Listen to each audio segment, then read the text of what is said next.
Around the NFL podcast.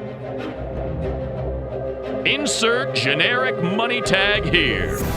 Welcome to another edition of the Around the NFL podcast. My name is Dan Hanzus. I come to you from a virtual room filled, and I mean filled, with heroes. Marc Sessler, Gregg Rosenthal, and yes, the great Chris Wesseling. What's up, boys? Hey, Dan. There he is. Sounds good. Wes is back. Back in, yep. Wes on the flagship show. You know it's going to be good. How are you, buddy? Well, we can't promise anything beyond the next hour, but I'll give it my best for that hour. Feeling okay, just trying to get rid of this pain. That's been the main problem all along, is just pain. My doctors are pretty happy that tests are showing that the cancer itself is under control. Excellent. Just that we found nothing to give me relief from pain. So that's the next, I guess, the next frontier. Unbelievable. Well, that is great news in one part and frustrating news in the second part, because we know how long this has been going on now. But you're a tough SOB, my friend. And that facial hair is looking hot. I mean, whether you're struggling, the facial hair is not struggling. Well, I have to keep up with my son, not facial hair wise, but cuteness wise. You know, he's getting all the Instagram love lately. So I think we should have I gotta compete a there. special focus on not assigning Wes to anything related to Chicago's offense in terms of reducing pain and annoyance.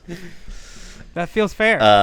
So with Wes returning to the flagship show, and yes, this is our comprehensive look back at the Sunday that was in Week 9 of the National Football League. Wes was our eye in the sky, checking in on various games, and the rest of the gang here had our game assignments. And of course, Nick Shook will join us a little bit later. He hits a couple games every Sunday, so we got the whole thing working. And before we get going, Sizzler. Ooh, I'm sorry.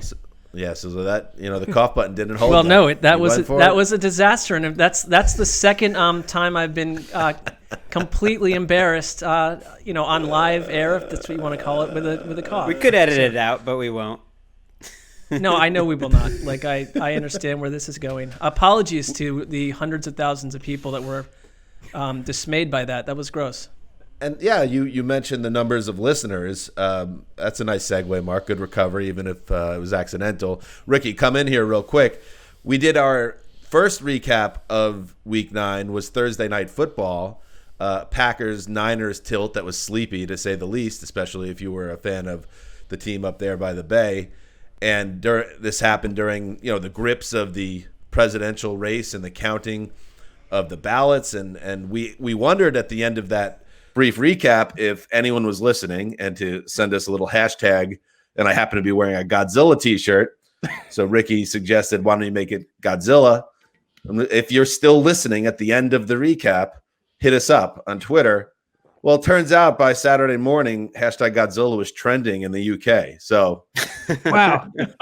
Amazing. Incredible testament to our listeners' loyalty right there. We put the over the whole sound. Yeah. Oh, exactly. yeah, Erica, which I found to be a bit of a La Reveal Magnifico, that she basically just drowned out these responses from these loving listeners. But we'd put the over-under at 10 responses, and I think that it was closer to 10,000. I mean, that's stretching it a bit, but I'm going to say 10,000. Got to check the channel and see if some creature isn't crawling out of there. You get a hashtag like that. So, yes, that was very cool, too. So, all right. So thank you to the listeners. We got a lot of games to get to. Let's start out with a great inter-conference showdown. Josh Allen in the gun, takes a snap, going to keep it himself, runs to his right, gets inside the 5, into the end zone, touchdown Buffalo. Josh Allen, it only took one play to cash in on Tre'Davious White. Amazing interception, touchdown Buffalo. John Murphy. Sounded like he was up late. A lot of Americans up late this weekend. Voice gave way a little bit, but he got the call out. WGR. Josh Allen threw for 415 and 3 touchdowns. He rushed for another score, leading the Bills to a 44-34 win over the Seahawks in Orchard Park. Allen entered this game in a personal slump, but Seattle's defense was the perfect remedy, even with Carlos Dunlap on the field and Jamal Adams. wreaking havoc near the line of scrimmage. It didn't matter because Seattle can't cover anybody. And that was my big takeaway from the game. This has been something that's kind of been on the radar of a lot of people, myself included, that the Seahawks defense is just such an issue that it's hard to take them serious as a true Super Bowl contender. And I thought it was interesting what Pete Carroll and Ken Norton did here. And I would be curious if the scientists could give me a little more insight if this is typically how they run their defense. But they just went mad with the blitzing. They were just bringing the house at Josh Allen. And I don't know if they scouted Allen and said, if we can just disrupt him that way, we're going to find a way to take advantage of mistakes, as Allen is prone to, of course. But it got to the point where it was just they were coming after him every time. And if they weren't getting home, and they did get home. They had 7 sacks, Seattle's defense. But when they didn't get home, it was, an open prairie field in the secondary, and the Bills just kept piling up points. They got off to a 17-point lead. As you might expect, Russell Wilson and the Seahawks mount a comeback and make it a 1-score game in the second half. But Wilson, again, just like in their first loss of the season, he has such a thin line of error that, and I'm talking about the Seahawks as a team, if he doesn't play perfectly or close to it, they have a good chance to lose if they're playing a good team. And he had 4 turnovers in this game, 2 interceptions, 2 lost fumbles that accounted for 16 Buffalo points. And that's how it went. I think that Pete Carroll is going to have regrets. And I want to watch this game more closely. But I heard his comments after the game where he said, we had a real nice plan for their running game. And that they were very surprised that they totally ditched the run, which seems crazy to me. This is the NFL, and no one watching the Bills, despite them running the ball pretty well the last 2 weeks, would consider them a better running team than a passing team. They had 2 good matchups the last 2 weeks, and they ran the ball well against them. But it's the NFL. You always got to start by stopping the pass. And to put it even in more context, the Bills have been stopped by a pretty consistent game plan over the last month in terms of Josh Allen, of backing off, not blitzing, making him sit back there and make decisions and slowly, move the ball down the field and see if that's how he's going to make a mistake. So it seemed, just listening to you, that it plays right into the Bills' hands. I could see how Pete Carroll's approach, to answer your question, Dan, the Seahawks are not known for blitzing and getting after quarterbacks. They don't really get after quarterbacks at all. Right. It could be game plan specific. Maybe the book on Josh Allen, according to the circles that Pete Carroll runs in, is this is the guy you have to pressure because he can get rattled. But like Gregg said, this is a passing offense. And moreover, they're a passing team. They're a bad defense and they're a bad running team. So what do they have left? The passing game. And I don't think it's any coincidence they looked a lot better with Smokey Brown healthy. He's a bit of a Jenga piece for them, had not been playing well, had been injured and missing time, and they really missed him. To me, this team lives and dies with Josh Allen. He is their offense. Yeah, I mean, Pete Carroll also said after the game, I didn't recognize that contest. I didn't recognize that game. They've been in it every week. Well, but it doesn't happen every week in terms of Russell Wilson throwing 2 killer picks, being destroyed by Jerry Hughes, losing 2 fumbles. He's been pristine. They've been relying on a completely pristine version of Russell Wilson. And when that falls apart, this happens as well. So to that point, and credit Brian Daboll and the Bills' attack, they call up their first 22 plays of the game, 20 are passes. So this was a concerted effort to attack Seattle's defense through the air. Allen threw for 156 yards in the first quarter alone. By the half, he was up near 300 yards with 3 touchdowns already. So it was 2 touchdowns already. It was really another ugly affair for Seattle's defense. And Quentin Dunbar stood out to me as someone that was a major target in that secondary. He was getting picked on all day by Stephon Diggs. And to the point where he eventually got benched in the fourth quarter. Lyndon Stevens comes in, and you tell me. And Jamal Adams returned. He was there. he makes impact plays near the line of scrimmage, but there are also several plays in this game where he's running through the secondary chasing guys after they lose him on routes. So it's like, I don't know. Obviously, Adams is a big gain to this team in terms of his playmaking ability near the line, but for a team that can't cover anyone, that was never his forte with the Jets either. They just have a lot of issues.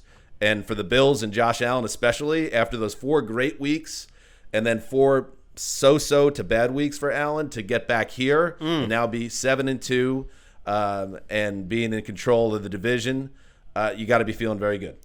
It's such a massive win for them. We said it coming off last week. How should you feel about them? And I said, in a sense, they should feel okay because they have the players to play better, and they're 6-2. So the whole season is still in front of them. They have big time goals, but to get a convincing win like this, where you put 40 up there, their defense, they're kind of playing the same game as the Seahawks, where their defense just needs to be average. Seahawks have not had an average defense. I think the Bills' defense should get to being average, and maybe this, at least turning the ball over against, forcing 4 turnovers is a start in that direction. All right, so let's move now to all 3 late games went down to the final play just about. So let's cycle through a couple of them, starting with a trip to the desert. This will be a 49-yard field goal, it seems. Kick is up, and the kick Surprised. is good. And so we're tied with 1. No, missed. it's You missed short. it. It shorted it. It was right down the middle, and it was if the wind came out and blew it dead. What a break for the Dolphins. Oh. I thought the same thing. It's Jimmy Cephalo, Jason Taylor, Joe Rose, WQAM. I had a lock on the line here. I had the Cardinals, and Zane Gonzalez lines up for the 49-yarder straight down the middle. Hey, son, this is the NFL. We don't fall short on anything sub 50 in this league in perfect condition. So that was a stunner for the Cardinals. And that was the difference because Tua Tagovailoa and the Dolphins really showed up to play in the desert. They escaped the desert. I'm going to just keep saying the desert. With a well-earned 34-31 win.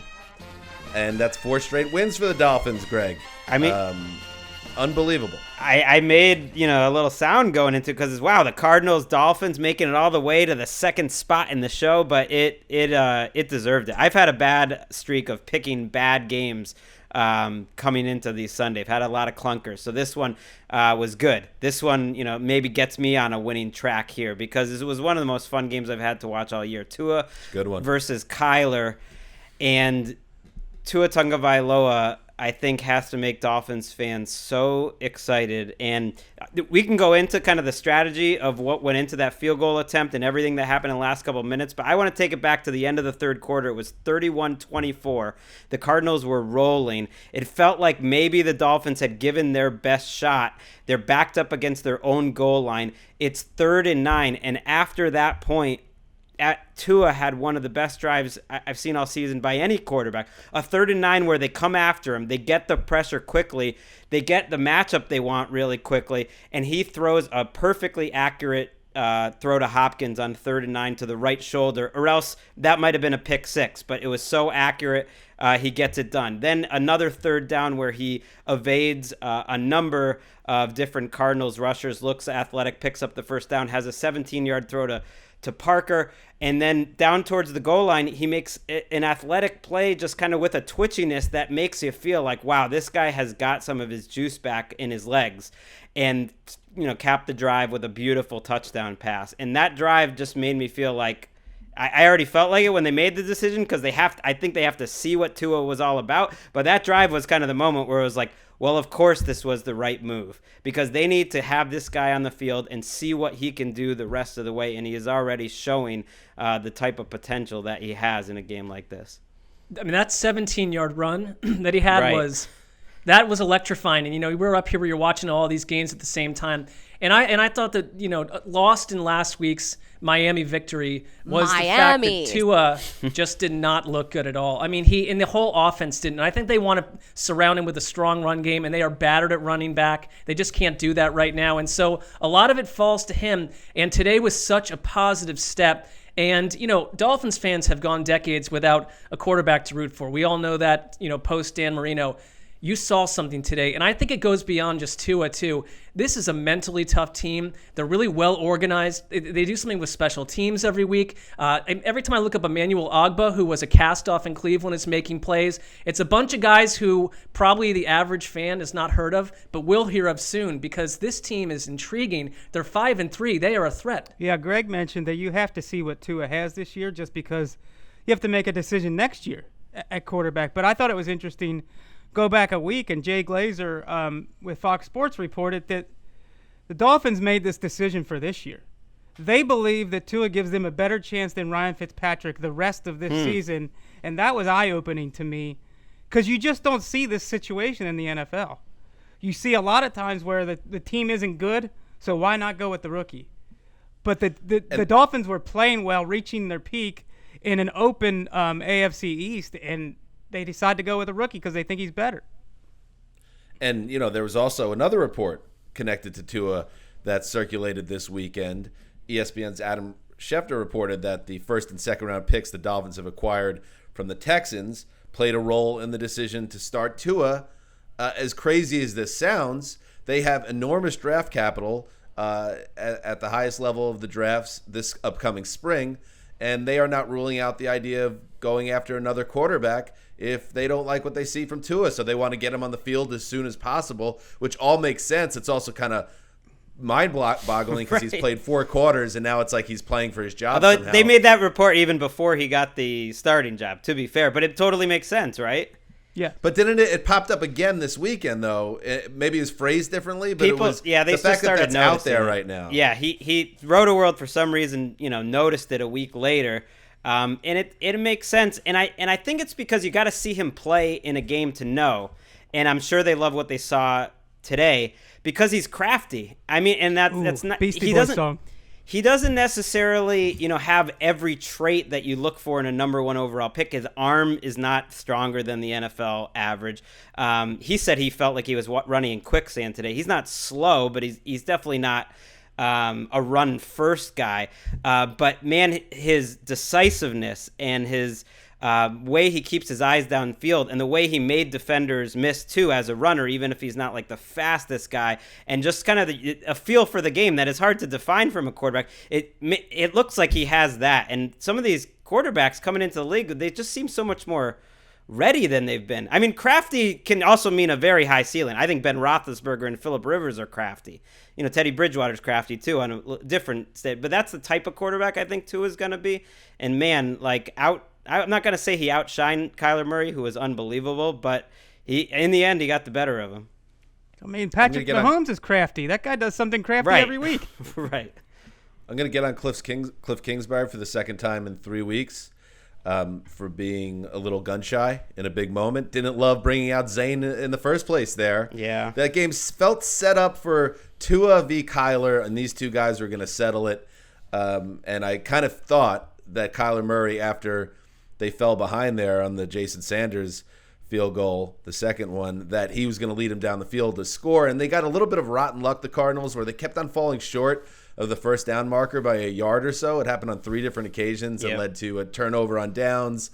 It led to the missed field goal. With maybe a little better luck or a better spot from the officials. I'm not talking about this right now, but I would have loved to keep Kyler Murray on the field 4th and 1 when a long field goal is the alternative. That didn't quite add up to me, and you ended up getting burned by not being aggressive. Plus, you've named someone Zane, so things are going to be. It's going to be an up and down. I was like a lot of people, just like the announcer there, that I put my head down after I saw it was middle of the uprights. I don't know. I just sometimes don't watch the field goals all the way through, and then hear the announcer say it's short, just because you'd never expect a 49. You never see that. He had a 56-yarder earlier this season, but to your point on the short yardage. As great as Kyler Murray played, and we should point out he had 4 touchdowns and only 5 incompletions, and he ran for 106 yards. And his running is the most unstoppable play in football. This was the best game I think he's ever had running. He did have that fumble that was returned for a touchdown where he kind of ran into it. And then on the 3rd and 1 play you mentioned right before the field goal, the throw was there. People killed him for the play call in terms of throwing the ball, but he just kind of short hop the throw. So on one of his best days I've ever seen him, he just had a couple regrettable plays, and you can't make plays like that against the Dolphins. They'll make you pay. I like this Dolphins team. Miami's. They're fun. They're a good team. Henry Hodgson, Neil Reynolds, all those Dolphins fans are having a little bit of fun this year. All right, let's move on to another epic finish in the late games. 1 second on the clock. Herbert's going to take the snap. 4-man rush, lob it to the right, high, caught, grabbed in the air, shaking, touchdown. They went over to 6'8", Donald Parham. Still has a review here. They're looking at the replay as that ball popped out on the ground. The ruling on the field has been changed. The receiver did not maintain control of the ball throughout the process of the catch. It's incomplete. Game over.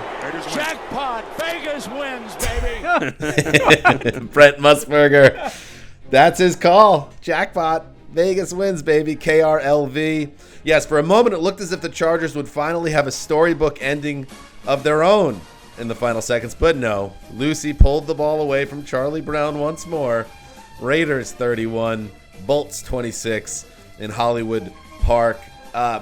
Actually, twice. This one was crazy. I mean, we talk about the Chargers every week blowing games, but this one, twice in the final 5 seconds of game time, Herbert appeared to connect with the receiver on a game-winning score. You had Mike Williams with 5 seconds to play. He nearly comes down with the ball, doesn't survive the ground. Then you have Parham? Yeah. Parham. Donald Parham, who appeared to have the game winner until we got to the 6th or 7th replay. And it's only then, and that's what makes it, again, with the teams that are truly the teams that are in the pain, the true top tiers of the pain rankings, it's that little extra bit of pain that separates them. And the Chargers are the team that the first 6 replays show a game-winning catch. The 7th replay shows the ball clearly hitting the ground. So instead of a season-saving win, it's likely curtains for the Chargers at 2-6. And the 5-3 Raiders, they probably know they got away with one tonight. I don't know what to say anymore about this Chargers team. I mean, it's epic. I know, like, the pain rankings, you don't change them each week and all, but this stretch is wild. This doesn't have this last couple of years of Anthony Lynn is just wild. The different ways that they lose, and this felt like it was going to kind of be a flip situation. Just because they're the ones with the ball at the end. Herbert played great. Some of his deep passes were just outrageous in this game again, but it's the same thing every week. He plays great and they find a way to lose. I think from a game-to-game experience, the Chargers are something. There's really no rivalry. Like what they're going through with these last-minute implosions, there's nothing to touch it. At the same side, I would not put them in any pain ranking right now. Watching their quarterback, the way he plays, Fair. It's just, to me, from a larger bird's eye view. And I think Chargers fans, like, they have a right to feel heartbroken after a game like this and all these other string of issue games. But at the same time, like, you are watching someone who's going to change the NFL and change the Chargers forever. I mean, he's literally going to completely alter that franchise. And every time they have the ball, you feel that they can do anything. And their downfield passing game is so active, so vibrant, so dangerous.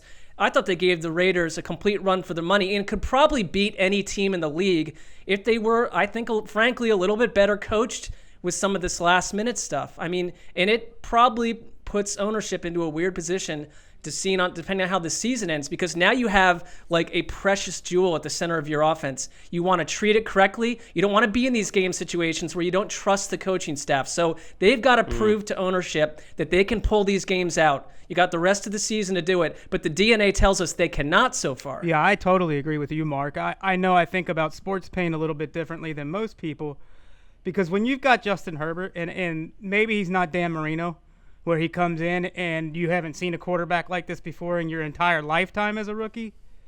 Maybe he's not quite that, but to see a guy this aggressive and making that many chunk plays and big plays and under pressure every week, and you're waiting for it to stop and it never stops, it just keeps doing it week in and week out, to me, that's the best hope you got. There's no pain at all there. I mean, I know they keep losing in the now, but they've already got Derwin James out for the year.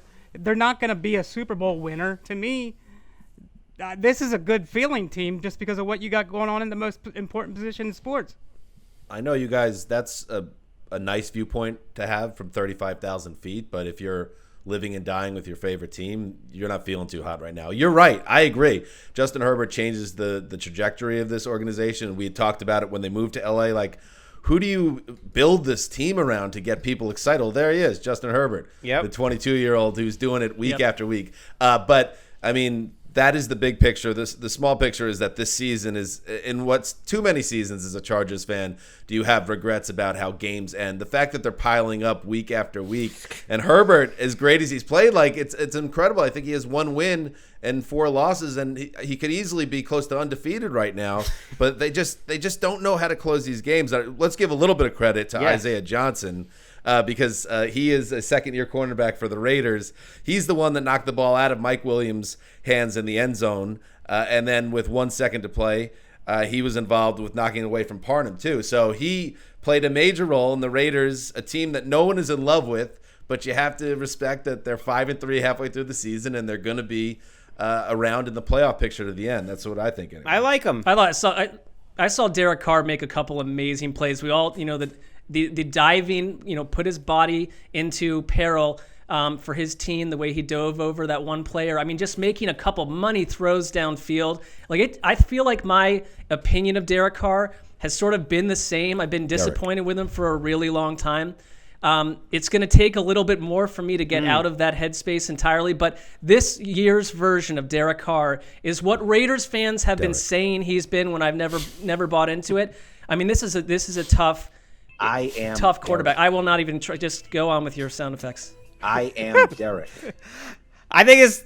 Go on with. I think this is the best Derek ever. I think maybe he saw Dan's inspirational words. I think this is the best season he's had. I always thought that his quasi MVP, where people said he was in the MVP mix, was a lot of smoke and mirrors. You know what Derek Carr you're going to get each and every week. He's not. I'm not even saying he's a top 8 quarterback to me, so I'm not going crazy. But he's very steady. He's improved some of his weaknesses, and they're a team that's a problem. They really are. By the way, though, I do want to say, the Chargers make their own bad luck. Their special teams messes up every week. They're the worst special teams in the history of football. Dead last year in DVOA, dead last this year. They fumble it and set up 3 points at the end when their defense actually closed this game out very, very well. And then Anthony Lynn didn't take a timeout during that last drive. It blew 25 seconds off the clock just because he had a total mind freeze. And they didn't say a word about it on the total mind freeze. 25 seconds on the last drive of the game would have given him at least one more play at the end there to try to go win. That's what I mean. Where if you have a crafty front office and ownership group, you have to take a strong look at this. We all love Anthony Lynn, the guy. But this doesn't happen just due to bad luck. There are decisions that you could diagnose week after week that point back to coaching. Wes, you're not buying the Derek Carr love. I can see that. No, I think it's another recency bias. I mean, it's crazy. There's a reason why he was mentioned in the MVP debate, because he was the one carrying that offense. This year, it's a Josh Jacobs-centric offense, and Henry Ruggs is the wild card. He's the one who provides the spacing. I don't think it's Derek Carr's playing out of his mind. Now, I respect the way he's playing. He's been the hardest guy for me to grade because I feel like they kind of coach around him at times. It's not a quarterback-centric. He's not the engine that makes that offense go. That's why he's hard to grade. And I think he was quite a bit better a few years ago. One last thought on Lynn. Missed that scientist heat. Oh, yeah. That was nice. When last week, Gregg, you had noted he had a kind of a visceral, guttural reaction on the sideline when the game got away from him on the last play. It happened again when they finally made the decision. They made the announcement that it was incomplete. He reached up instinctually and grabbed at his face guard, his pandemic face guard, and just yanked at it. Just lost control of his own body. He was just in a nightmare that he can't wake up from. Tough times. Oh, before we move on, I had to see what happened with our good buddies Matt Money Smith and Daniel Jeremiah, who call the games for the Chargers. So, Ricky, can you cue it up to when they announce that it's not going to happen, that it's become clear it's an incomplete pass? And now the Raiders are celebrating because they saw it took 6 or 7 different replays to finally come up with that angle. I've never seen anything like it. I've never seen anything like it. I'll tell you, DJ, the signal went up from John Jenkins, and I didn't want to call it a touchdown. I really didn't. I saw it, and I was like, I'm tired of doing this. I am tired of calling touchdown, only to have it taken off the board. No, that's good. Yet again, it will be taken off the board, and it will result in another loss for the Chargers. Oh, money's dying. I texted gotta him make after. like He's a- dying. We got to make like a mixtape of like Money and DJ in these last second calls that you give to a Chargers fan. Like if you broke up with a Chargers fan, you give them that mixtape. They're killing him. The Chargers are killing Matt Money Smith. All right, let's move on. Takes the snap, gives it to Jonathan Taylor off right tackle. He's got a hole, crosses the 40-yard line, still churning all the way down to the 36. Ball comes out. It's recovered by Chuck Clark along the near sideline. Colts 40, tripped up by man, hurdles Phillip Rivers 20, 10, 5, touchdown Ravens. Chuck Clark picks up the fumble that was forced by Marcus Peters, and the defense puts the Ravens right back in the game. Jerry Sandusky, WBAL. With the offense scuffling, it was the Ravens defense that got things going on Sunday. Chuck Clark's 65-yard fumble recovery and touchdown put Baltimore on its way to a 24-10 win over the Indianapolis Colts at Lucas Oil Stadium. Mark, this wasn't the get-right game we expected from the Ravens exactly, but they got it done. They did, and for their offense, I thought it was another one of these tale of two halves type contests. They had 55 yards at halftime, 2.2 yards per play, 18 yards on the ground. This is a team that bull rushed the Steelers for 200 down the stretch last week. They were not that team. And, you preview these games and you call like a strength on strength, the Colts run defense versus the Ravens. And usually one of those two just don't add up. I mean, by the end of the game, you could point to both sides and saying that they got the work done, because that 55-yard first half had a lot to do with, I think, a Colts defense that has incredible team speed, had exactly a great game plan to diagnose Lamar Jackson. Al-Qadim Muhammad had a play where he blew up Lamar Jackson for a 13-yard loss. Danico Autry was snuffing out Lamar on a third down right before the half that just prevented Baltimore from getting on track. There were one guy after the next. I thought DeForest Buckner got in there. I mean, Darius Leonard, it's a week after week story when he's in there. They're a completely different defense. They made life so tough on Baltimore. And, you went into halftime thinking this offense might just completely be broken. And because maybe enough teams have shown and put up tape on how to beat Baltimore at this point. The Ravens defense gets a ton of credit from me, because you get the Chuck Clark touchdown. You get a huge turnover in the second half that led to a Ravens touchdown, and this is good coaching. Marcus Peters had an interception that essentially they called it just sort of a dropped ball. Harbaugh went back and challenged it, and essentially they called it, it was an interception that Peters himself fumbled. The Ravens recovered, but that turned things around and led to a hard-fought Ravens touchdown on the ground by Gus Edwards. And to me, Baltimore found their offense a little bit in the second half. They fought and found their way back into this thing. The Colts offense is a hot mess from what I see. There is no anchoring force. Phillip Rivers has his games, but this was not one of them.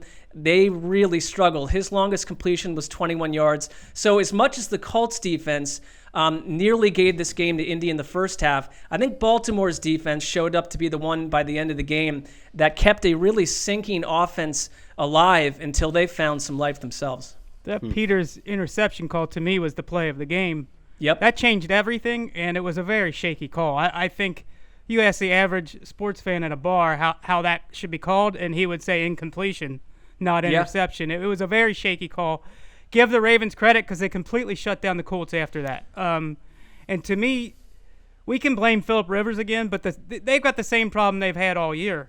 These rookies that they're counting on, Jonathan Taylor and Michael Pittman, and you can throw Paris Campbell in there as a second-year guy. This is supposed to be the big play element in their offense. Taylor and Pittman specifically were brought in to fix the lack of big plays. Taylor's been terrible, absolutely brutal this year. And he was bad again today, had a very costly fumble. Pittman's not making big plays. Paris Campbell's injured. T.Y. Hilton's out. You're asking Phillip Rivers to be a big play quarterback when he's got no big play elements on his offense. Right. They had 1 yard in the third quarter, and it's due to a lack of those guys you mentioned showing up, where you thought by now it would be the opposite. But they're playing against a Ravens defense that, other than that Chiefs game, has been the best in the league. statistically. And they're pretty They close were great to today. They're pretty close to the best in the league statistically with that Chiefs game. They are a better Ravens defense overall, I think, this season than a year ago. And Lamar is now 25-5. The Ravens are 25-5 in games that Lamar started. And the two biggest reasons for that are their run game and their defense. And for the most part, I know they struggled to run the ball today, but they're still one of the top 2 or 3 rushing teams in the league. For the most part, they have that this year. I don't know how far they can get by with their passing game doing this little, but they have the run game, they have the defense, and there's still a lot to deal with.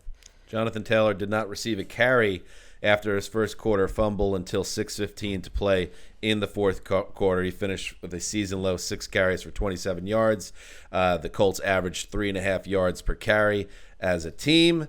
And this doesn't feel like it's going to work. They have a good defense, but if they can't really run the football, putting that much on Phillip Rivers' plate in 2020, this seems like a experiment that will be doomed to fail unless they figure out something. Well, they need everyone healthy. They need T.Y. Hilton healthy, and then maybe that guy's always hurt now, though. Maybe by early December or mid-December, they're a different offense. But right now, they don't have the juice. Big TNF this week, Colts Titans. Because you're right, those two are pretty well below the top tier in the AFC. You could argue the Titans on that, but that the Colts find a way to win that game, then they're feeling okay. All right, let's move forward. 3 seconds left. He's back, steps up, throws it for the goal line, and the pass is broken up at the goal line. Minkah Fitzpatrick, and that ends the football game. The end of the game. The Pittsburgh Steelers are 8-0, and they barely survive. A great effort by the Cowboys. Oh, man. My goodness, gentlemen. Felt like light up a cigar there. Wow. Very relaxed vibe there in the booth.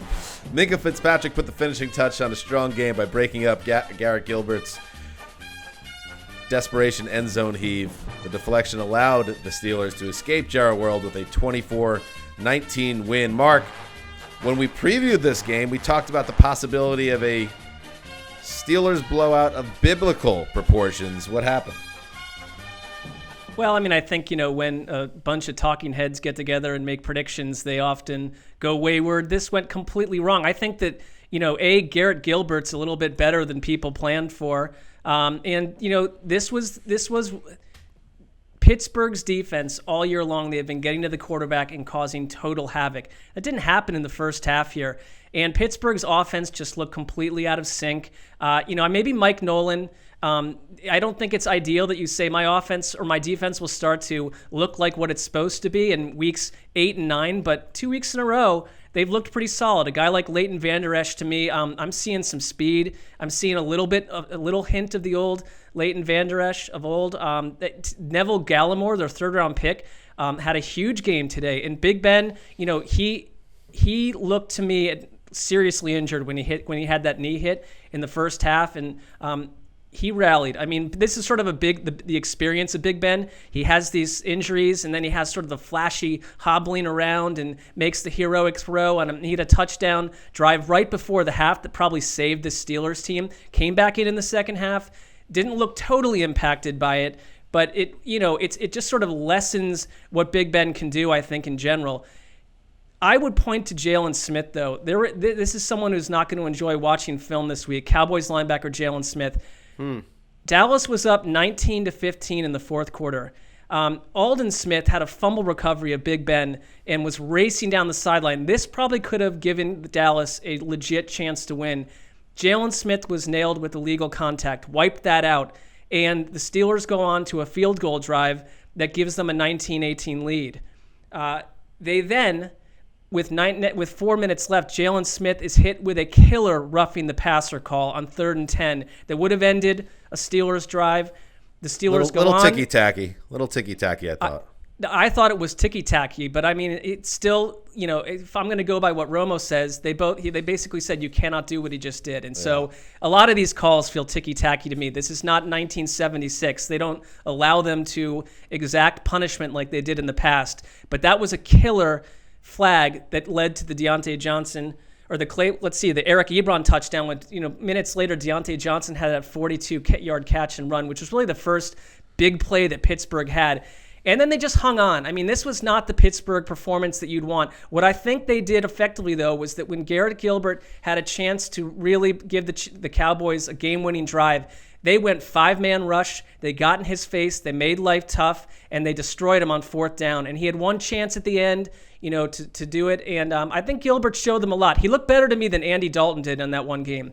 And Gilbert, do not forget, was the rather fascinating Orlando Apollo's AAF Passer of the Year. And also that team went on to win the championship in that league. So Gilbert is someone that I think coaches around the league know about. Steve Spurrier said that the only difference between him and Nick Foles is that Nick Foles makes $20 million a year, and Garrett why they Gilbert start makes DiNucci? $70,000. I mean, is it fair to get on them for starting DiNucci? You know what it Garrett was? Gilbert? Gilbert was signed off a practice squad. Yeah, I don't think wasn't that on he the had a team. full grasp of the offense. And they said that Garrett Gilbert, though, basically stepped in and learned the offense quicker than Cooper Rush. So That's fair. Look, he came in and he looked good. Looked good for what you'd think a 4th-string quarterback would do. So I don't know what it means for Dallas, but this was an odd game. Pittsburgh, I think, just had that one week where they were not themselves. Yeah, I don't think Garrett Gilbert looks so good that you'd kill the Cowboys for starting someone else. Yeah. No. He was definitely an upgrade, but I thought he had a lot of very narrow escapes out of the pocket that could have gone the other way. And credit to him for getting out of the pocket and making escapes Houdini-like. But he could have easily had a series of turnovers instead of getting out of the pocket. Any seasoned watcher of the Steelers knows that under Tomlin, they have these games once or twice a year where it's a team they should win by 3 touchdowns and they go in. And they usually lose that game. Today they were lucky they were playing against the 4th-string quarterback and a bad defense. But I thought, to me, what was outside of T.J. Watt and Cameron Hayward taking over yet another game, just dominating down the stretch, to hear Romo talk about you can't keep giving the Steelers offense more chances because look at their wide receivers. You can't keep Claypool, Deontay Johnson, Juju Smith-Schuster, and Ebron under control play after play. Sooner or later, one or all those guys is going to bust loose. And to me, when you look at this Steelers offense this year compared to previous years, they have a loaded wide receiver core. Right. They can't run the ball well, though. They really struggle on the ground. I guess when you're 2-6, you're going to be aggressive. Mike McCarthy allowing Gilbert to throw the ball on 3rd and goal at the Pittsburgh 5 with 12 minutes to play in the 4th quarter ends with a catastrophic interception. If you play a little more conservative there, you kick a field goal. I believe you're up 8 points in that situation. Instead, that was the beginning of the end for the Cowboys. I want to say one thing on the other side with Big Ben, because I know it's not a popular sentiment on this podcast or really anywhere, but I think Big Ben is a tough guy. And I thought it was interesting. He's an old man at this point. You say he is or is not? Is not a tough guy? He is a tough guy. Oh, Yeah, I agree with so you. too. He just plays it out. And I get the fun kind of element of it that he plays up injuries, and I think there's an element of truth to that. But at this point in his career, he takes a hit on his knee where you could tell he's in a lot of discomfort. Not only does he stay in the game, he takes them all the way in for a touchdown where they only pass the ball on the drive and limps into the locker room and then comes out and throws 2 more touchdowns. That's why he's going to the Hall of Fame. I've really enjoyed watching him his whole career as a quarterback. Put everything else on the side, and today was just another example of that for me. I think it's like a classic Big Ben game. Yeah, I think that's why he's interesting, because you don't see that combination of a guy who is actually tough, yet plays up injuries as if he's got a hangnail and it's going to kill him. It's a weird combination, and he's had it his whole career. And this team's tough. It's a fine line between, you thinking they're lucky, and they're, one of the lesser 8-0 teams that we've seen. And the flip side, which is, wow, they've proven they can win games in the last 15, 20 minutes of each game. If that's a learned trait, they have it. They've done it basically 7 out of 8 weeks where that game was in doubt in the 4th quarter, and they close, and they do it time after time. And I think there's something to that. You're putting a little deposits into the Mojo Bank. You can cash out in the playoffs. Mojo Bank. That is very well done, Greg. Let's move to the Music City. Foles tries to screen it. Montgomery on the right side. Big Jeff is there. The ball comes loose. The Titans pick it up. 50, 40, 30, 20, 10, 5, end zone. Touchdown, Titan King to took it to the house. Mike Keith with the call. WGFX. Welcome to Nashville. Desmond King, the slot corner, making his Titans debut after a trade deadline move from the Chargers. Scooped up a loose ball, took it to the house. 63 yards, knockout blow for the Titans, and a 24-17 win over the free-falling Bears, who have lost 3 in a row. Gregg, Tennessee's beleaguered defense found the get-right opponent. They did, and they should get credit. You know, they didn't have Clowney on the field. They did a great job. But how do you win without him? when it's weakness on weakness, and one weakness dominates, I tend to just put more on the weakness, on the bigger weakness. That's the Bears. And so to me, it's more about the Bears offense than it is about the Titans defense. Let's count the ways the Bears offense was embarrassing in this game. The Titans were kicking their kickoffs short to the up man and letting the Bears start at the 30-yard line because they were so confident the only way the Bears could score a touchdown would be Cordarrelle Patterson. So, okay, you just start at the 30. There was what I like to call a 6-and-out, where you go 3-and-out, and then you do a fake punt, and then you go 3-and-out again. So that's like a Bear. And I've seen that a few times over the years. Like they had a 6-and-out. So I love it. What they got to that 6-and-out because Barkevious Mingo ran the ball for 11 yards on the fake punt. He was their leading rusher, the Bears, through 8 drives of the game. The Titans went into this game. Sessler. I got a couple more. The Titans went into this game as the worst third-down defense in NFL history, just about. The Bears were 2 for 15 on third downs. And then finally, here's what, to me, summarizes the Bears' offense. There's so many plays in this game where it was 3rd and long, and they tried to do give-up plays, like where they would throw the ball 4 yards on 3rd and 15, or they throw a screen on 3rd and 13. They specialize at that.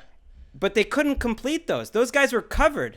Like they like the Titans knew they were going to throw the ball 3 yards on 3rd and 15, and so they couldn't even complete those. And the touchdown that King had was on one of those plays, which was a screen that they were all over, and they ended up forcing a fumble and returning it. So it was one of the toughest. I know they put some points in garbage time, but it's one of the toughest offensive games I've ever seen. I mean, PFF basically graded it as the worst Bears first half since 2006.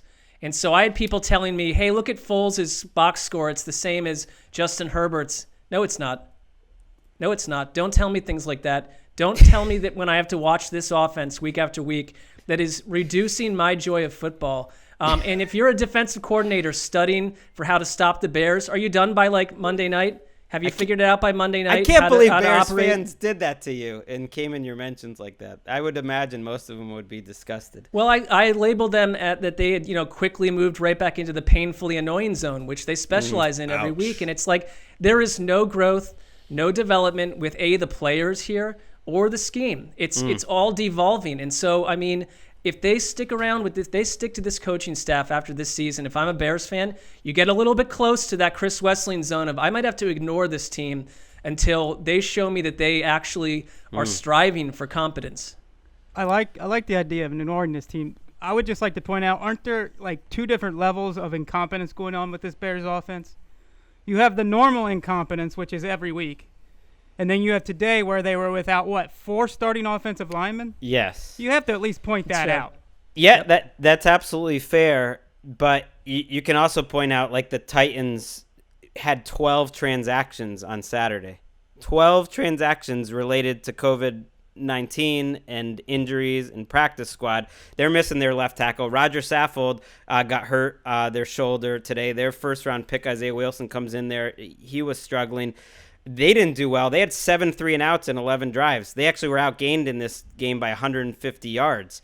The Bears defense played awesome, about as well as they've played great all year. And this was, another great performance where I think that the Titans had 3 points in their first 6 drives. There were more punts in the first half of this game than any NFL game all season. So the Bears defense did their job, but Derrick Henry, like on a 3rd and 2, drags the pile, and they end up scoring a touchdown on a perfect throw and a perfect catch that like no defense could stop to A.J. Brown, and that's what good teams do. The Titans, they found a way, but Vrabel called it a crossroads game, and they are all sorts of banged up on both sides of the ball and got COVID issues. That this Thursday night game is going to be tough for them. I mean, teams right now, it's like I feel like we need someone on the podcast. It's like Stat Boy that just comes in to give context at the end of each game and lists the innumerable COVID and injury issues on each team, because it's just like such a huge part of every week. Who's going to Sounds fill like that a role? fun gig. Right. By the way, the fastest go route Allen Robinson will ever run is the one out of Chicago in free agency. Oh. Yeah. Let's move on. Also, to play devil's advocate with myself, Joe Burrow was missing 3 offensive linemen and had the best game of his career against that Titans defense. So. Right, exactly. Well done. Moving on. This would be an NFL record field goal to win the game. This will be a 67-yard attempt. Chiefs have to be careful to hold their water. Slide, big leg. The kick is up, and it is way right. It's no good. But what is good? Kansas City gets the victory to go 8-1 at the bye week on a hard-fought victory. Mitch Holtis with a call, WDAF. You know, one of these days, Joey Sly is going to reward Matt Rule's faith with one of these 70-yarders. But it wouldn't be Sunday as Sly missed, as you heard, wide right. Panthers fall 33-31 to the Chiefs at Arrowhead. Marc, Carolina did just about everything right in this game, but they still couldn't find a way to close out the champs. This was I am really proud of the Panthers. I don't feel that way about football teams that often. They came in and fought so hard, and the Chiefs, by the game's end, did everything that you'd expect the Chiefs to do. We can get into that, but Kansas City rolled into this prepared for a fist fight. I give them credit for being, or the Panthers rolled into that, and they were just so aggressive. Their opening drive, 15 plays, 75 yards. They wiped out 9 minutes of the opening quarter. And that included a drive where they went forward on 4th and 3 to allow them to move on and get a touchdown to Christian McCaffrey. His first game back, he looked pretty good. They're not using just him, though. They still have a little bit of Mike Davis going on here. On the next drive, though, okay, I just thought that they put their foot on the pedal and did not let up. They got into a 4th down situation. You're seconds into the second quarter. They roll up a fake punt. Joseph Charlton, the punter, hits Brandon Zylstra for 27 yards. And it leads to a touchdown drive by Curtis Samuel, a pass to Curtis Samuel. There is later in the game, Teddy Bridgewater, what I think is one of the plays of the season, a dangerous scramble into peril, 15 yards on 3rd and 14. And it says everything about what Matt Rule and Teddy Bridgewater want to do together and the faith that Matt Rule mentioned in Teddy Bridgewater in the offseason when we talked with him. They come out of that, and with 10 minutes to go in the game, they dial up a fake punt, because in some of these teams that get overly cautious and just going to hand the ball back to Kansas City, it didn't work. It didn't go their way, but you cannot kill them for it. They just absolutely went for every chance they could to get an edge. At one point, they were down 33-31 at the end, and they fought their way back. I don't know, just they have an element to them under Matt Rule where they've refused to give up. That said, you're still dealing with Patrick Mahomes, who threw 4 touchdowns. He has 9 touchdowns and 2, over the last couple of weeks. He looked absolutely beautiful today. It's just bend but don't break against the Chiefs, and then suddenly you break. They're too powerful on offense. And this, the Panthers do a few good things on defense, but the idea of containing Patrick Mahomes the whole time, impossible. But the offense fought and fought. And this is a fun Carolina offense to watch. Their parts work right now. Teddy has had good weeks. He's had bad weeks. He's had throws he can't make. He's had throws that maybe you'd be surprised he can make. But to me, the most impressive thing about his season is if you watched every game, you'd never know he had a career-threatening injury. He has not changed the way he's played. He has, like you said today, Marc, sacrificing his body, like at the first down sticks, diving, 5-6 yards in the air going forward to get that first down. He has thrown caution to the wind in a good way, like not to the point where he's going to get himself injured, but he knows when to slide, when to go down, when to go for the extra yards, and you just never know that he had a major knee injury. Yeah, his courage in the pocket, his pocket presence, I think, is his best trait. But it's also why, and it's not like I focused on this game, but these great effort Panthers games, you want to finish one, and they had their chance. Right. They had their chance to win in Arrowhead. They had the ball, and they only needed a field goal. They had 50 seconds. It's not all the time, or more than that. With no timeout, it's not all the time in the world. But they threw 2 checkdowns in the middle of the field.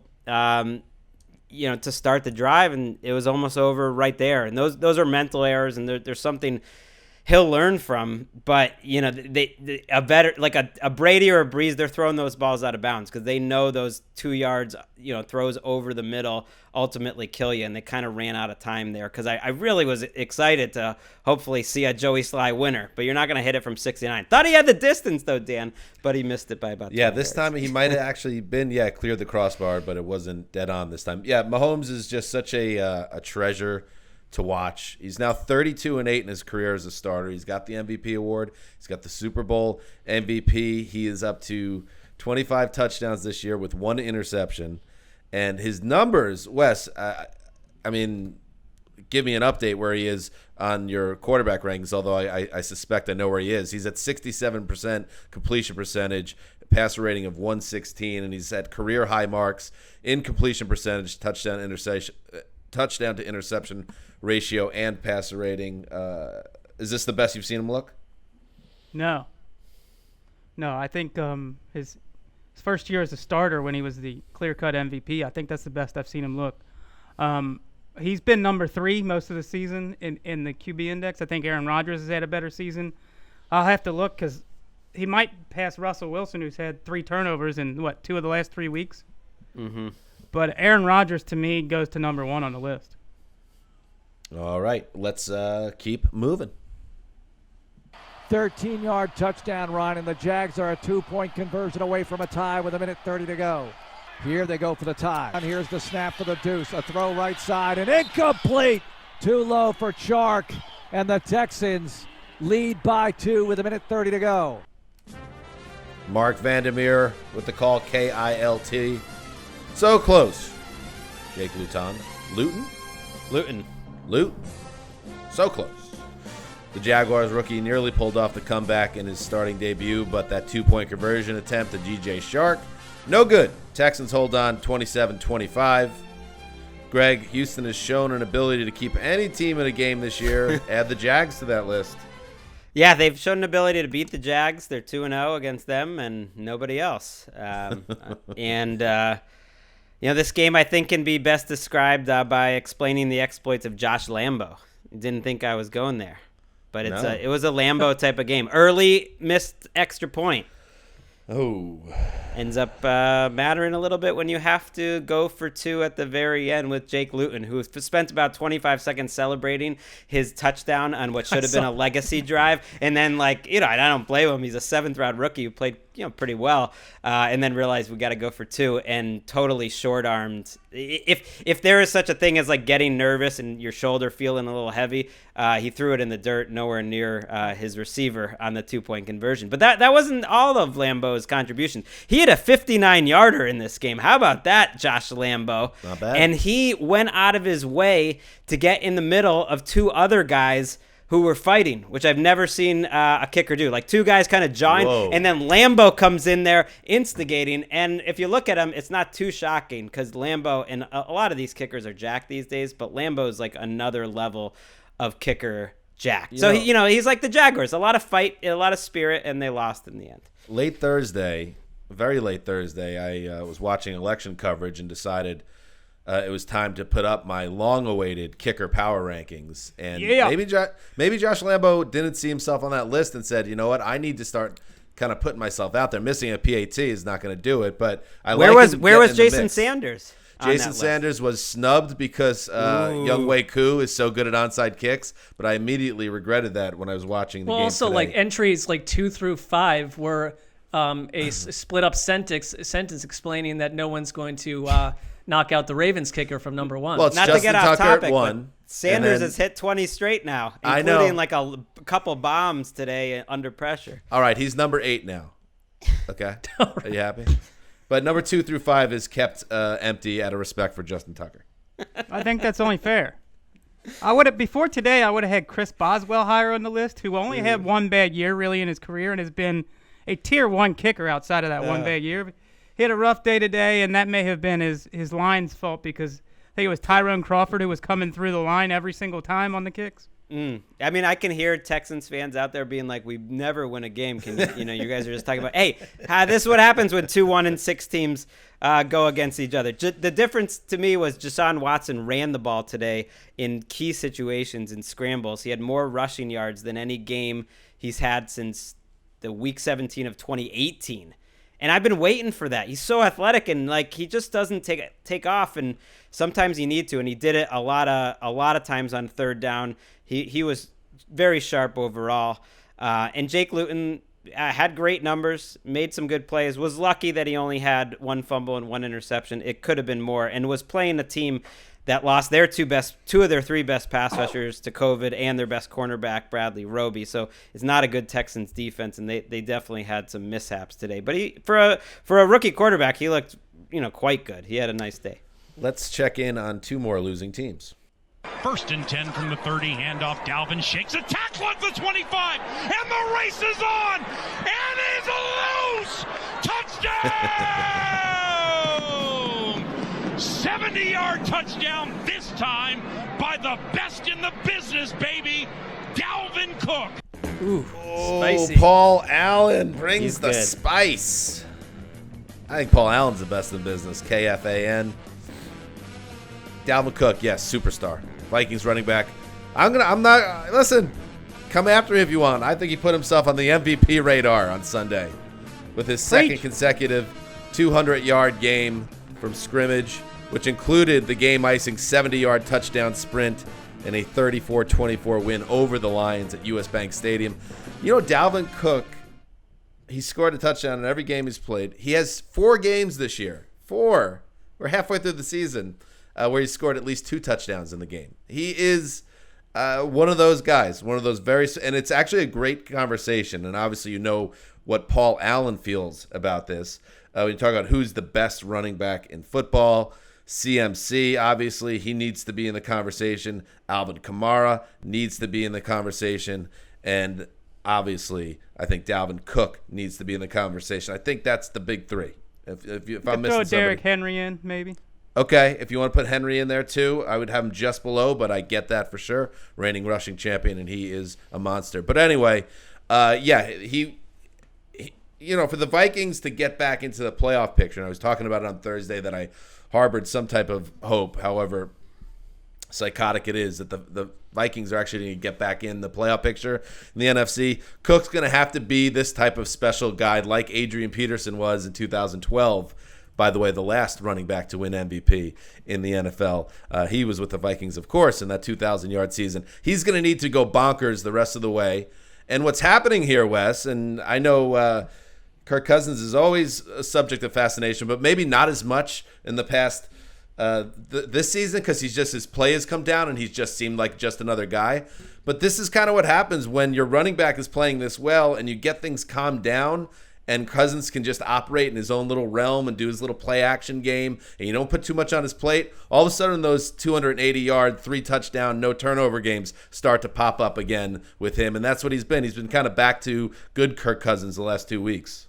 Yeah, because of Dalvin Cook. I mean, right. That it's so much easier to play the position when you have the most explosive skill position player in football, and that's what Dalvin Cook has been.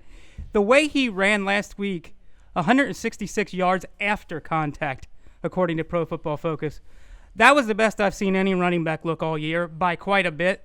You can say Alvin Kamara is better in the passing game. Sure, you don't want – if you could pick any running back to be one-on-one with a linebacker or safety, you're taking Alvin Kamara. But the way Dalvin Cook ran the ball, so much more explosive than any running back I've seen. And today was more of the same. He is shot out of a cannon. It's not every year you see a running back with the synchronicity with his offensive line and his own physical talent coming to the forefront for a long stretch like we saw with Derrick Henry late last year. We saw with Le'Veon Bell a couple of times with the Steelers. We saw, I think, for probably a couple of months early last year, Christian McCaffrey. But it's not every year you see this, and it's fun to watch Dalvin Cook, who looks phenomenal. when he gets the ball right now, it's like they're big on the toss. They pitch it to him, and it's like as soon as he gets the ball, it's like he's going downhill. Yes. And he never gets taken down by first contact. He had over 9 yards a carry, Wes, today. He went over 200 yards rushing on just 22 carries. I mean, every time he touched the ball, it was a chunk play. And the Lions are just such a mess.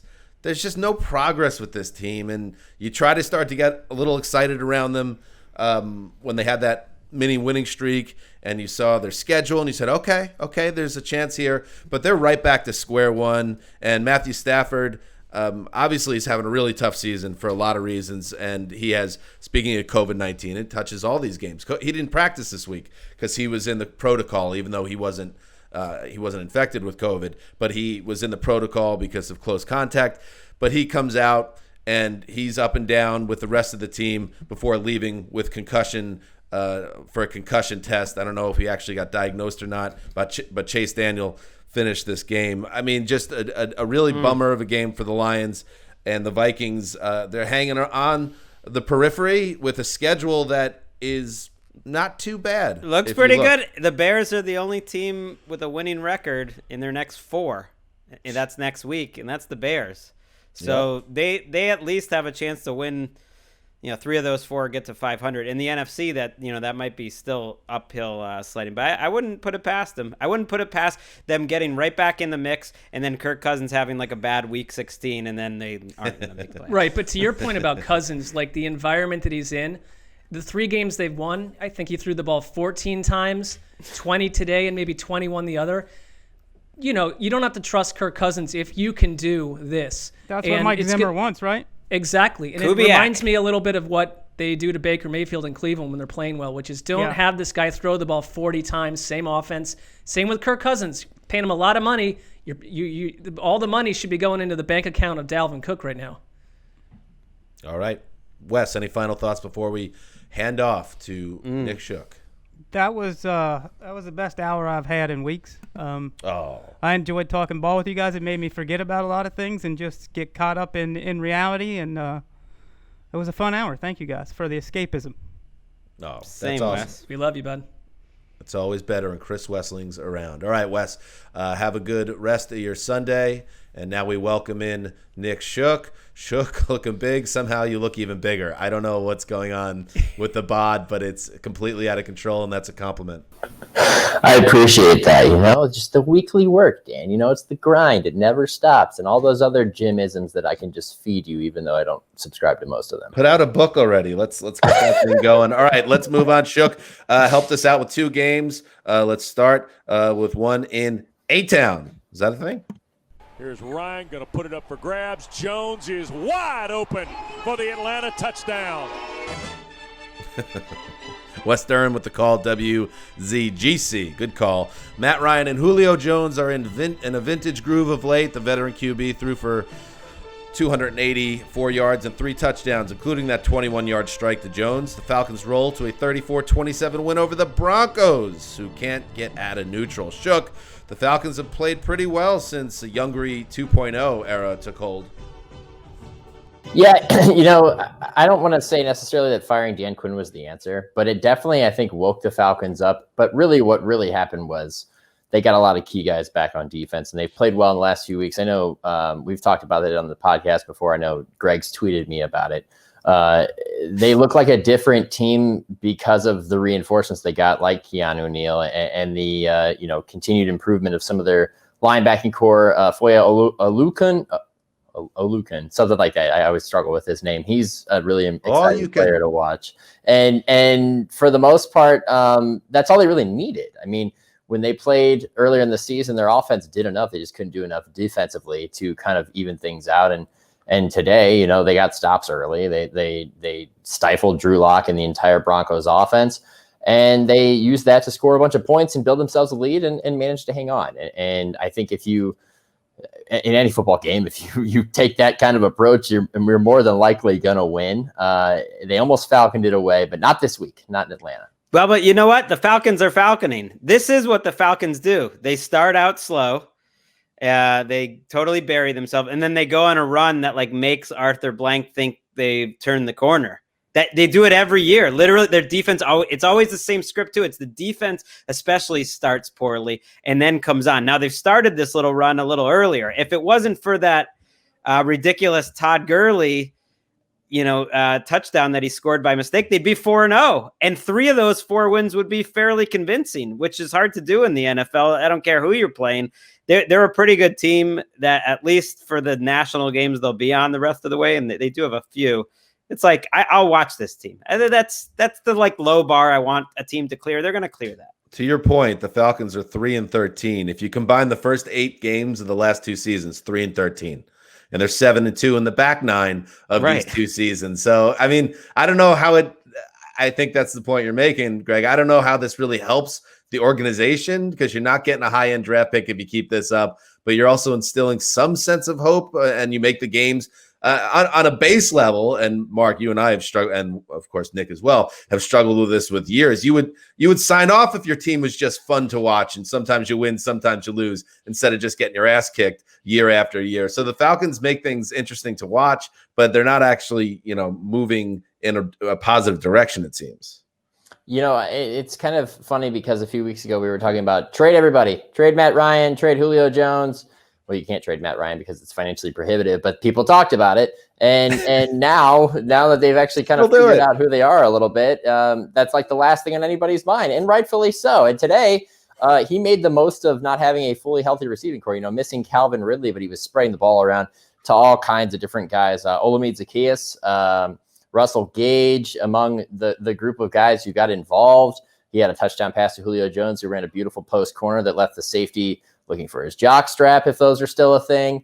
It was just a good day offensively for them. And I do give credit to the Broncos, because we do have to talk about the Broncos at some point in this game, because they had a really strong fourth quarter, but they sleptwalked through the first 3 quarters, and the Falcons took full advantage. And I think that's what a winning football team does. It's kind of a bummer that they dug themselves such a hole, and especially with the losses that they suffered early in the year, the loss to Chicago, the loss to Dallas. Those are games, like Greg said, they should have won. Right now they'd be looking at 5-4. Should have lost last week though. Yeah. And it's like you had a chance to build off that miracle win last week, and then you go and you lay an egg against the Falcons. Yeah, but you know what? 2 weeks ago, I don't know if they should have lost that game if Todd Gurley figures out how to stop his momentum like a superhuman or something instead of falling forward into the end zone. So, it all kind of evens out, but it's frustrating with this team because, if you try to plan down the line with this team, where are they going to go? Are they going to be this team? Or are they going to be that first half of the team again next year? I think Marc tried to get in a few times, but he was muted, and it was sad. It was sad to watch. Is that what happened to me? Yeah. I was waiting for you to talk. What an absurdity. Well, I was just going to ask if this special road leads to Raheem Morris getting hired. That would not be. That would be an improbable. Is that what you said the first time on mute, or was it something that was going to change the world? Two different. I am dealing with a hideous cough, and so I have to keep muting the button to cough so I can survive this show. And then I guess I've not unmuted on the other end of these. And then sometimes I thought I was muted, and then I coughed and everyone heard it. So it's a second drama on top of what we're dealing with to begin with here. It would be an Arthur Blank thing, though, because that's how Dan Quinn kept saving his job with these strong finishes. But I don't know. It's a long way to go. If he goes 9-2, you got to keep him. I think so. Greg, when was the last time that an interim head coach got the job full time and actually worked? I'm with you, Nick. See, I think you can fall for that, and then they have to go. But he's either a good coach or he's not. He's been in the building for a long time. When he took over the coordinator role last year, they immediately improved. If he goes 9-2 and you've known the guy for 4 or 5 years, look, they should know already whether they really think he's a strong candidate or not. But I wouldn't rule it out. It doesn't mean it's a continuation of Quinn. I would just do a wide search because that. Nick and I know what happens when you fall for someone like Freddie Kitchens. This is not Freddie Kitchens, but it's like you fall for that late season, bump, and then suddenly you're into a real, you gave up on someone who could have changed the team. He's got a long way to go. We got a pretty good look at Raheem Morris in Tampa not too long ago also, but whatever. Hey, Todd Gurley is on pace for the funniest 17 touchdown season in the history of the NFL. Wow. 17 touchdowns. All right, let's move on. Smith out of the gun, back to throw, has time, pumps over the middle, intercepted. picked off by Logan Ryan, and he slides down to seal the deal.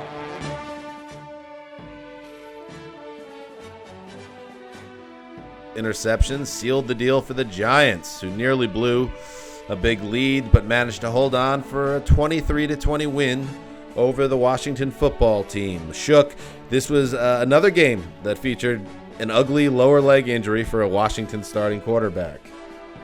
Yeah, I mean, I hope it's not something that just like is ingrained in the franchise at this point. That would be 3 in their history and 2 within the last few years. But the guy who suffered one and managed to come back miraculously was actually pretty effective in this game and was in. He threw that interception, but yeah. Yeah, well, here's the thing. Before he threw the interception, he was in position to lead them on a potential game-winning drive, and then threw the interception, and then threw one more interception just to really seal things. But I mean, he's like trying to. How can I somehow lose comeback player of the year? Yeah, with the greatest comeback player of the year story of all time. Oh my gosh! You know, and here's the thing with the whole comeback player of the year award. I am too worried every time Alex Smith drops back to pass for me to consider him for an award when I'm worried that he's going to survive the game just because of how bad his leg injury. I mean, that is an incredible thing to overcome, which I guess is inspiration for the award. But at the same time, I just want to see him make it through a game before we think about, you know, comeback player of the year awards. Oh, and he also probably needs to lead them to victory a couple of times, I think, in order what to happened? do that, right? I don't think he needs to win games to win. But anyway,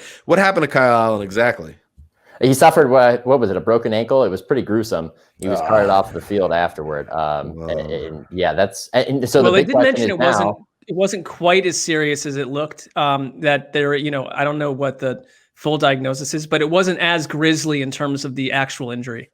So the question is does Ron Rivera now, you know, kind of like wave the white flag and activate Dwayne Haskins? I mean, because he hasn't been a factor since he benched him. It was the Kyle Allen and Alex Smith show. Do we turn back to the rookie as your backup? I think they announced it. Your player as your backup? I think they said so. They're going to go with Alex Smith. Why not? And they're going with Alex Smith. Yeah, I think they decided Haskins is in the doghouse. Yeah. They decided he gives them the better chance. That's why he was the backup. I suppose you watched this game. I mean, they averaged 8 yards per play to the Giants 4.7. They lost the turnover battle 5-0, which is you would not expect it to only be a 3-point game. So they moved the ball, I guess. Yeah. Do you think the Alex Smith story has a little run here? Yeah, I think it's got some legs, especially with a team that doesn't really have much else to play for, or is still trying to figure out how to play under a new head coach. And if he believes that Alex Smith is the guy, then let him run for as long as possible. I mean, if he's going to get ample opportunities, at least he'll have a chance to prove it. He was adequate or a little bit better than that at times today. But again, their offense runs into the same issues, whether it's turnovers, the 2 at the end, kind of inflates that total, or just not being able to convert on third down. I think what was their third down conversion rate? It was 3 of 8. So not exactly what you're looking for in a team that's trying to win a game. And that's how, on the other side, the Giants, force 5 turnovers and only win by 3 because their offense isn't exactly the best either. Although Daniel Jones was a lot better this week than he was a week ago. And the frustrating thing with Daniel Jones, I'm sure you guys have plenty of opinions on this as well, is he'll drop a dime in the bucket to score a potential game-tying touchdown and then blow the 2-point conversion pass because he double clutches and hesitates because he's thrown so many interceptions that it's probably in the back of his mind. He's that kind of guy. You can't rely on him. And even though he was 23 of 34 today for 212 yards and a touchdown, it's still like, what is your ceiling with this guy? He fumbled twice. I hear them honking about, well, he didn't turn the ball over. You don't get any credit. That people didn't pick up your fumbles. I never understood that. Like you either fumble or you're not. And like fumbling's just as bad as an interception. And he fumbled twice. I mean, they closed the game with out for that guy, Rosenthal. I like Daniel Jones. You do not like Daniel Jones. You want Connect the Daniel dots. Jones a whole sent big to article. I'm just saying saying that like Guantanamo Bay at this point. I mean, we get it. This is like 4 shows in a row where you've destroyed this person. They closed with 3 punts. And then the game ended. I mean, the Giants. Now fumbles that are recovered by your own team are as bad as pick sixes with Gregg. No, I said, but I do believe that all fumbles are equal, whether you lose them or not. Like it's silly to make a case between them. That's all. I agree. You were saying something, Marc? No, not at this point. I've given up on this show. All right, sorry, good. Marc. Get well soon, my friend. We are almost done. We have one more game to get to. Sunday Night Football. Sunday night. Breeze hangs in the pocket, throws wide open. Is he inbounds is the question. Smith for the touchdown. Traquan Smith in the end zone. They left him alone, kept his feet in. Touchdown Saints. Traquan Smith, yes, all alone in the back of the end zone, gets his feet down. Al Michaels with the call, and that was just the first in many scores for the New Orleans Saints, who romped the Tampa Bay Buccaneers 38-3 in Tampa in one of the most surprising outcomes of the 2020 season. Saints moved to 6-2, extend their winning streak, and the Bucs now 3 losses, 2 of them to the Saints, and that's a problem. Nick Shook, are you as surprised as everyone else here? Yeah, so surprised, in fact, that I might have to change my midseason Super Bowl pick. And I know that sounds drastic, but this was an embarrassing showing from the Buccaneers, who had strung together some really nice games, notably that win over the Packers when they overcame a 10-0 deficit and really ran away with that one. And you thought, well, this would set up to be a competitive game, because you could kind of discount their first meeting this year to, well, the Buccaneers didn't have everything figured out offensively, and they had really seemed to hit their stride in the last few weeks, and then fell completely flat. And not only did they go down 28-0 like it was nothing, they didn't have any semblance of the defense that had been such a strength for them in the weeks prior. And I know field position kind of affected that a little bit, but giving the Saints the ball deep in their own territory did not help. But overall, a team that is expected to win, at least in my opinion, doesn't put together performances like this against division rivals in a division that they're probably not going to win now, unless they luck out and the Saints lose a few games and they can kind of regain the lead that way. Because if it comes down to a tie, obviously they don't have the tiebreaker anymore. It's one of the most surprising games of the year. You have to say that. I mean, and more importantly, it's one of the most influential games of the year, because you said it. The Saints have an easier schedule than the Bucs after this. They're up 1 in the loss column, and they're up 2 with the tie break. Now, it's not crazy to blow what amounts to a 2-game lead. The Bucs could still win this division, but for the Saints to play this well and the Bucs to have no answers, especially the Saints defense, just makes you feel like, wow, this Saints team is getting better as they go. They survived a few games without Michael. They survived half a season without Thomas. They survived a few games without Sanders and Thomas and Marcus Callaway, who was back there giving them some depth. Marcus Davenport has been really good for them since he came back. And David Onyemata and that Saints defensive line threw Brady around. I looked at the stats, and the QB hits and the sacks, it's 9 and 3, and that feels big, but it felt like it was even more than that, because Brady was pressured so many times where he had to let go of the ball early, and they had no answer. They really missed Ali Marpet, their guard, but you can't put on a 38-3 loss on your guard being absent. That was just a bloodbath. Right. And the Bucs are one of the most blessed team in the league in terms of health of their offensive line. That's the first time anyone on their line had missed a start this season. So, everyone deals with adversity eventually on your front line. And I don't remember, I've watched so many, just like you guys, Tom Brady games over the years, hundreds of games. And you remember the lowlights because they're so few and far between. So, yes, he has had tough moments during his long Patriots run where you were like, ooh, I don't remember him looking this frustrated or this down. This is certainly in that small group, a handful of games where it's just like, man, the frustration on his face and even, the turnovers. And I know at a certain point just got a desperation situation. His third pick where he essentially just threw it up for grabs. I mean, that is something Benny DiNucci does in that type of spot. So to see him so out of sorts, to see the defense so out of sorts, Levante David on multiple occasions, waving his arms frantically, trying to get the rest of the defense in the right position as the Saints gain chunk plays and touchdowns. And they let Taysom Hill, who's been, a divisive figure for Saints fans, to let him come in and have a huge game in prime time. I mean, I don't want to call it a La Raville Magnifico. La Raville Magnifico. No. For the Bucs, but also don't be so quick to say no, Greg, because this is the type of loss where it's just like, we brushed the Giants game under the rug last week with the Bucs and said, not everybody's going to dominate 16 weeks. And then they followed up with this epic stinker. It's going to leave a mark. I'll put it that way. It will, and they got to play the Chiefs, coming up, so they'll keep getting tested. I only discount it because, these teams have been changing. Godwin comes back in. He's still not quite right with his fingers. Antonio Brown added to the mix. This team has shown their high level is extremely high, and now we've learned their lowest game is extremely low, and that's worrisome. But you have 7 games to figure out, what you're going to do. These teams are still kind of learning each other, especially Brady in Tampa. But it's the worst loss of his career. I mean, there were, in terms of points, the deficit, that was the biggest loss he ever had. It's the first time he's ever lost to a division opponent twice in a season.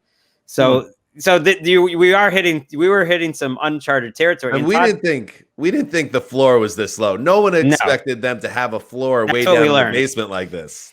No, not in a game that was advertised as a potential back and forth and trading of the passing touchdown record. It ended up being only one guy finding the end zone. But to a couple points, I mean, one, the adversity thing, not having a guy like Ali Marpet.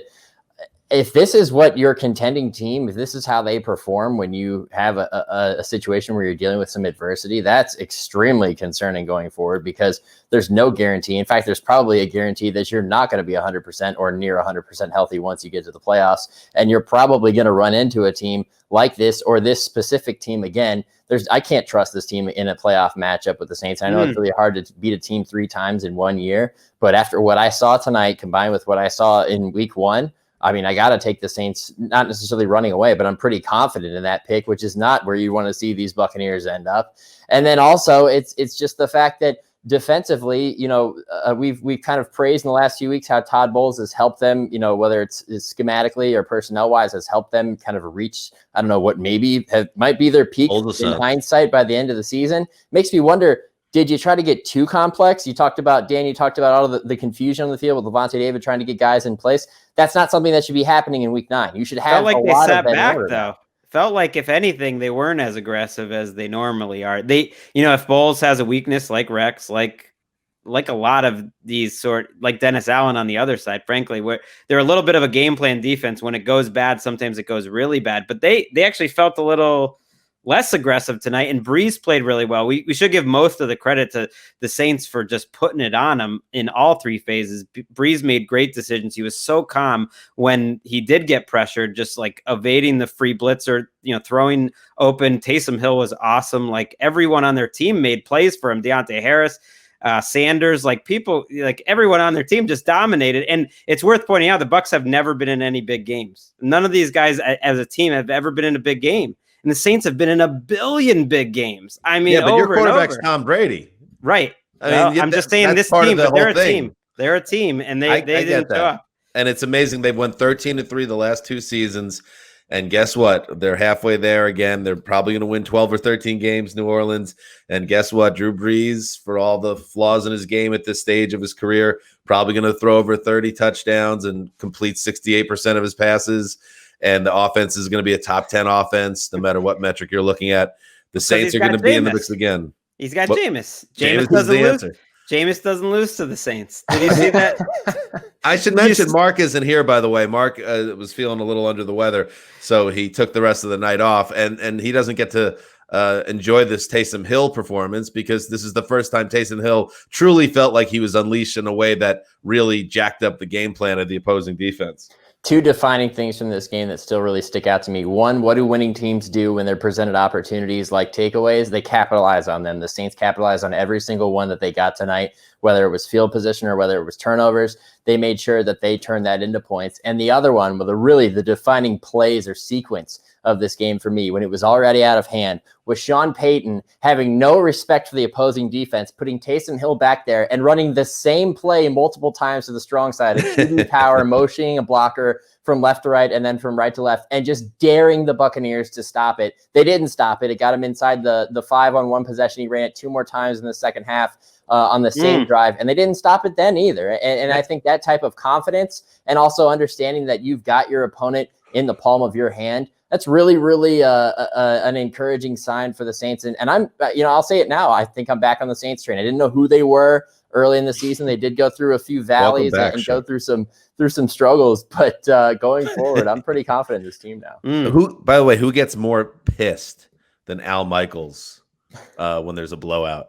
Oh, yeah. He was disgusted by the second quarter. He never recovered. Because this was their big game. This was like one of the best, if not the best on their schedule. And the Bucs, go out there and give a stinker, which is disappointing. Not enough people saw Jameis Winston go creep into the back of Drew Brees' post-game interview and eat the W like he did on that GIF. So I didn't see that. Oh. You know what my favorite part is? Imagining Jameis Winston waiting like 10 minutes after the game so he could creep back. Like everyone else is back in the locker room. He ate the W. Yeah, Jameis revenge. All right, good for him. And Al, and I love Al. I already miss Al, and he's still here because he's not going to be here forever. So I appreciate every game that Al Michaels calls on Sunday night. Al is show business, and Al is about ratings, and he's about the bottom line. And he was not happy with this, and it's something that makes me love him even more for some reason. Seeing how upset he gets, and Collinsworth, he just rolls along in his folksy way. But Al was stewing. Al also about Sessler in a bad mood stewing type stuff. Al is also about the math people out in the desert too. Don't forget about that. Oh yeah, always. All right, that's it. Good show tonight. We got Chris Wesseling back, and that was awesome. Heroic performance. I mean, he's going through a lot. It meant a lot to hear what he said to us, that it was the best hour of his week, because he wasn't sure. Oh, that was awesome. He was gonna do this show throughout the day, even. So we were lucky to have him. Right, and he was being modest, but before we started taping, he even says he didn't want to mess with our flow because he hadn't been doing shows for the last couple weeks. Hell no, Wes makes our show better. Through his knowledge and his personality and just the fact that he's our friend. So this is whenever we get to do the show with him, it makes our day better. And we hope to get more of those as the season and the year progresses. Shook, you've done it again. You've been 6th man of the year. Like, who's your favorite 6th man of the year? Oh, it's got to be your boy. Come on. Yeah, come on. Yeah. It's J.R. Smith. Come on. It's got to be J.R., the pipe man. Yeah, the pipe man. That's you. That's you. You love taking your shirt off. You're just like JR.